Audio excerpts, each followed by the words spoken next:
వరుస ఎన్కౌంటర్లతో పతనమైనటువంటి నక్సలైట్లు ఇప్పుడు ఇంకా మిగిలిందే అతి పరిమితమైన నాయకులు. వాళ్ళు కూడా ఎక్కువగా మన తెలుగు వాళ్ళే ఉన్నారు. మేబీ ఎక్కువగా తెలంగాణ వాళ్ళు అయి ఉండాలి, లేదా ఆంధ్ర వాళ్ళన్నా అయి ఉండాలి. వీళ్ళకి సంబంధించినటువంటి తప్పించి ఇప్పుడు చాలా దారుణమైనటువంటి కష్ట నష్టాల్లో ఉన్నారు. వందలాది మందిగా నక్సలైట్లు ప్రాణాలు కోల్పోవడం, అలాగే పదుల సంఖ్యలో నక్సల్ నాయకులు ప్రాణాలు కోల్పోవడం.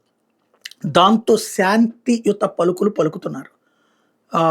మేము యుద్ధాన్ని ఆపుతాము, మేము దాడులు ఆపుతాం పోలీసుల మీద, పోలీసులు కూడా మా మీద దాడులు ఆపాలి అన్నటువంటి.